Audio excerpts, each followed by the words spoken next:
খারাপ তো যে কালপ্রিট এটা। নো নো, আমি দিন শেষে জামাইরা খারাপ না ভাই, জামাইরা ভালো, বউরা একটু বুঝেন প্লিজ।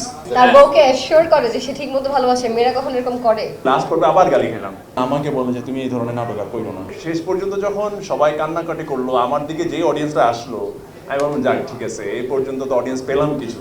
অমনি লাস্ট পর্বে আবার গালি খেলাম।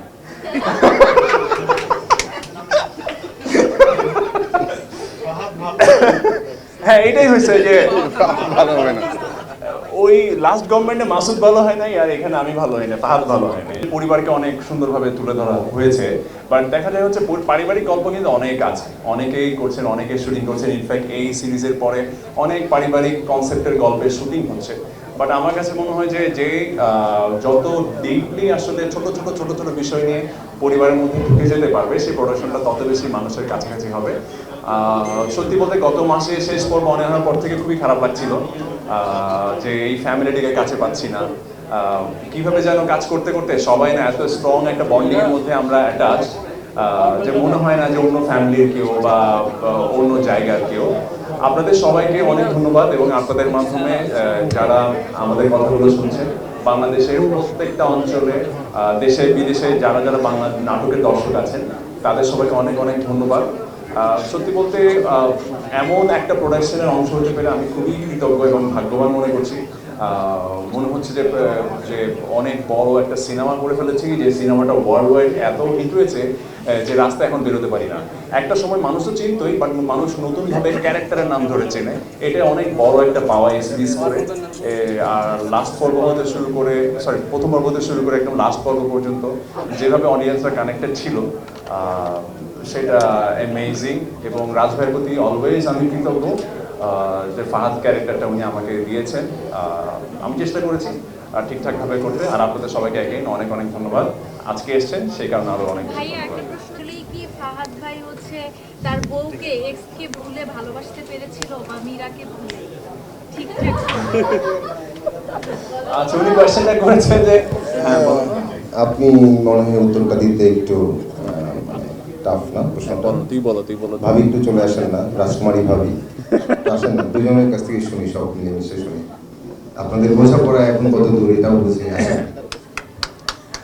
বোঝাপড়া তো আমার সাথে ঠিক আছে, এরপর থেকে নাটক তুমিই করতেছো বেশি।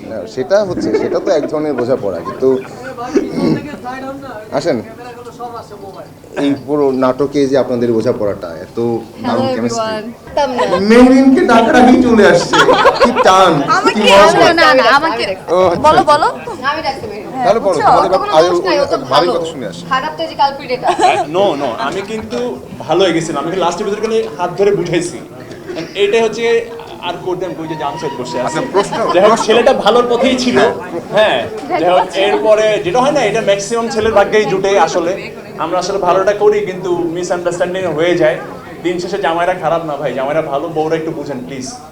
না, প্রশ্ন ছিল যে শেষ পর্যন্ত কি ফাহাদ তোমাকে ভালোবাসতে পেরেছে? আপনারা আমাকে বলেন, আচ্ছা, sorry, যদি কোনো একটু ছেলে তার বউকে অ্যাসিওর করে যে সে ঠিকমতো ভালোবাসে, মেয়েরা কখন এরকম করে? আপনিই বলেন। তাইলে ও আমি না আজকে অ্যাকচুয়ালি মানে মেন্টালি রেডি হয়ে আসছিলাম যে আজকে আমরা সাকসেসটা সেলিব্রেট করব। এত কথা বলতে হবে, আমি ওইটা রেডি হয়ে আসি নাই, যার জন্য এইভাবে কথা বলছি। ওকে, আমরা বুঝে গেছি সংসারে এখনো না। আমি আসলে কেউ কে কাঁদবে, সত্যি কথা বলতে কি, বিশেষ করে বাবার মানে যে ক্রাইসিস আমাদের সবচেয়ে খুবই কি বলবো ইমোশনাল যে সিকোয়েন্সটা ছিল আর কি, আমি আসলে অডিয়েন্স কাঁদবে কি কাঁদবে না ওই ফিল থেকে আসলে অ্যাক্টিংটা করিনি, বা আমরা কেউই করি নাই। হ্যাঁ, মানে এটা হচ্ছে কি, আমরা তো আসলে গল্পের ভেতরে ছিলাম। আমরা চেষ্টা করেছি মানে গল্পের ভেতরে থেকে ওই জিনিসটাকে ফিল করে আসলে কাজ করার। কখন চোখে পানি আসলো, কখন নাকে পানি আসলো, সত্যি কথা কিছুই বুঝি নাই। এবং আমরা আলহামদুলিল্লাহ যে অডিয়েন্স কানেক্ট করতে পেরেছেন, এবং এত অডিয়েন্সের রেসপন্স, আপনি বলছেন আপনি কেঁদেছেন, এরকম প্রত্যেকটা ফ্যামিলিতে কেঁদেছেন। আমি তো নিজেই কেঁদেছি। হ্যাঁ, এবং হ্যাঁ, সবচেয়ে বড় ব্যাপার হচ্ছে যে আমার আব্বা আম্মা কেঁদেছেন। হ্যাঁ, আমি খুবই হ্যাপি যে আমার আব্বা আম্মা অনেকদিন পরে একটা নাটক শুরু থেকে শেষ পর্যন্ত দেখেছেন, এবং দে ক্রাইড লাইক হেল, এবং আমাকে বলে যে তুমি এই ধরনের নাটক আর করো না। আমি কেন? যাই হোক, থ্যাংক ইউ সো মাচ সবাইকে, যারা আসলে আমাদের ইমোশনের সাথে আপনাদের ইমোশনকে কানেক্ট করেছেন। আমাদের জন্য দোয়া করবেন।